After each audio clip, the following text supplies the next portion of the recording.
Fewer jobless Filipinos were recorded in October as the government downgrades restrictions, allowing more people to find work. The Philippines improves its ranking in the latest Nikkei COVID-19 Recovery Index, jumping 46 spots to place 57th among 122 countries. Some consumers are getting a head start in their Noche Buena shopping, with prices of Christmas staples like ham and lechon expected to rise more in the coming days.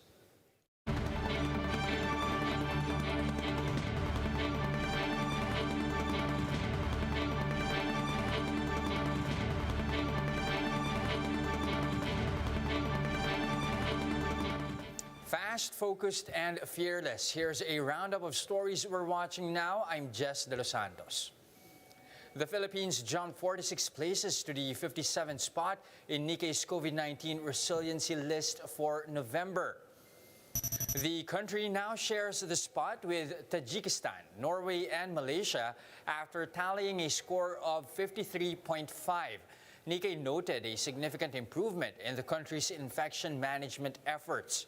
Health Secretary Francisco Duque welcomes this development, saying increased vaccination coverage and lockdowns help contain the spread of the virus. Yung mga granular lockdowns, yun na yung mga ginagawa natin. And of course, yung pagpapaintig, pagpapalakas ng ating international border control measures. No?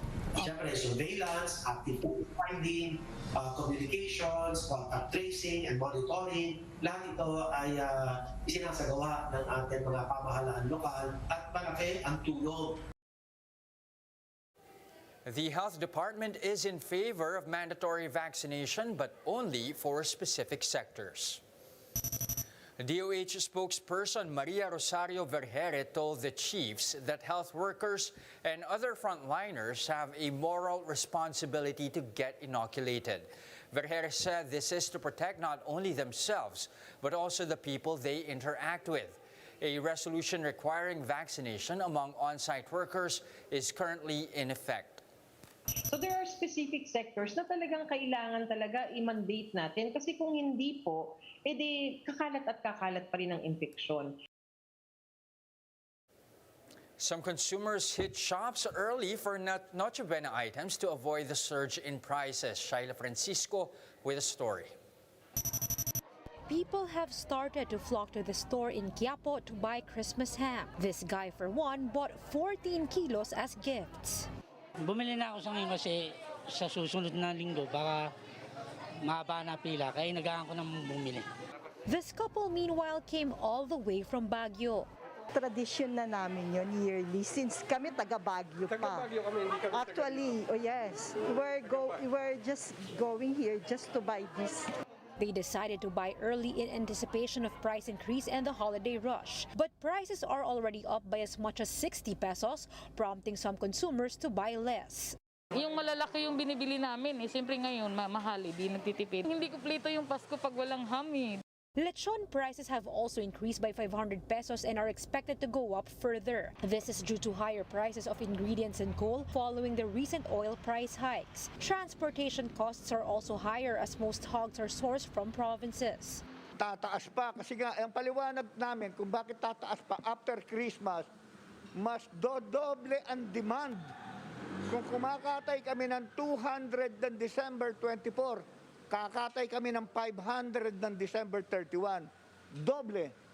The Agriculture Department said supplies are tight even with fewer ASF cases. This resulted in higher prices of piglets and additional costs from expensive feeds. The impact of ASF is so devastating. Nararamdaman pa rin natin yung impact na yan.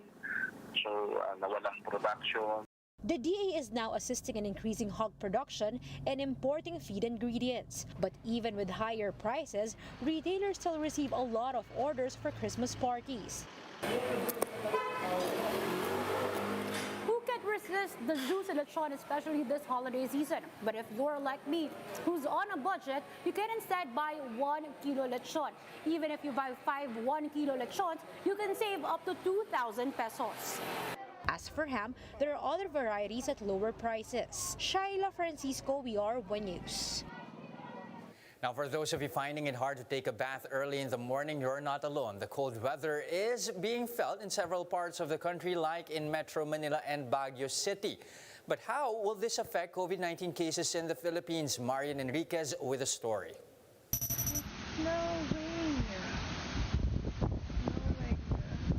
It seems to be snowing in Tagaytay, as posted by netizen Trixie Meraki on TikTok. The post was made back in September. But is this actually snow? Pag-asa Senior Weather Specialist Chris Perez said that this may be impossible. Ang Pilipinas po ay matatagpuan sa equator, yung bahagi ng mundo na kung saan all throughout the year ay mainit talaga ang temperature profile ng ating atmosphere. Maaaring wala akong masabi kung anong type of material. Maaaring ibang material other than snow, no, na inihagis just to make it appear na talagang umuulan ng snow dun sa particular na lugar. Ayun. Even though there are occurrences of hail, this only happens during severe thunderstorms. What we do know for sure is the country has officially entered the AMIHAN, or Northeast Monsoon season, which will bring cold and dry wind. This cold weather can already be felt in Metro Manila. Sobrang lamig pag nasa biyahe, nakamotor. Pagligo sa madaling araw, oo, halos mapapasok ka na ng lamig. Kailangan mo talaga naka-jacket na nakakumot. The Pag-asa Quezon City Science Garden also recorded the lowest temperature yesterday at 20.2 degrees Celsius. In Baguio, the temperature dropped to 11.4 degrees Celsius on Sunday. Pag-asa said colder days can be expected in the coming days. The AMIHAN season, meanwhile, is expected to last until February. Yung talagang lowest temperature ng every AMIHAN season na nagsisimula ng November and ends the February the following year, karaniwan ay tatala po natin sa buwan ng January at February. During the AMIHAN season in 2020 to 2021, the lowest temperature recorded was in February 20 this year, when Baguio logged 9 degrees Celsius and 19.3 degrees Celsius in NCR. For this year's AMIHAN season, Pag-asa estimates that the lowest possible temperature would be 18 to 19 degrees Celsius in Metro Manila and 8 to 10 degrees Celsius in Baguio City. Pag malakas ang bugso ng AMIHAN to the point na umaabot ito ng ilang bahagi ng Visayas at maging sa northeastern Mindanao area, mas marami talagang lugar yung may expose sa cold and dry na hangin na dala nito. According to health experts, it is normal for people to get common cold or other upper respiratory tract infections, especially during this cold weather. But they are reminding the public to not be complacent and to immediately get tested for COVID once you experience flu-like symptoms. Symptoms of flu and COVID-19 are very similar and they can only be distinguished through testing. Importante na malaman natin na this is just really a simple flu o simpleng sipon lang, na hindi COVID kasi iba ang COVID. Medical experts also stress the importance of following minimum health standards, especially this holiday season, and more relaxed restrictions. For News 5, Marian Enriquez, we are One News. Here's a quick look at today's other top stories. The World Bank has upgraded its growth outlook for the Philippines this year to 5.3%. This falls above the government's 4 to 5% growth target range for 2021. However, the multilateral bank noted signs of economic scarring, particularly due to business closures and the disruption of classes. Unemployment rate eased to 7.4% in October as looser restrictions allowed more people to find work. This translates to 3.5 million unemployed Filipinos, which is lower compared to the 4.25 million jobless people recorded in September. More Filipinos, however, are looking for additional work, resulting in a higher underemployment rate of 16% in October. And the Health Department reports just over 300 new COVID-19 infections today, the lowest since July last year. The agency noted, though, that 6 testing laboratories were not able to submit their data for today's bulletin. For more updates, visit News 5, the Philippine Star, and Business World online. Visit our website, onenews.ph, for more in-depth analysis. You can also catch One News on the Signal Play app. Register for a free account now at www.signalplay.com and stream One News live anytime, anywhere. Mask on, wash hands, and stay safe, Philippines. I'm Jess De Los Santos. We are One News.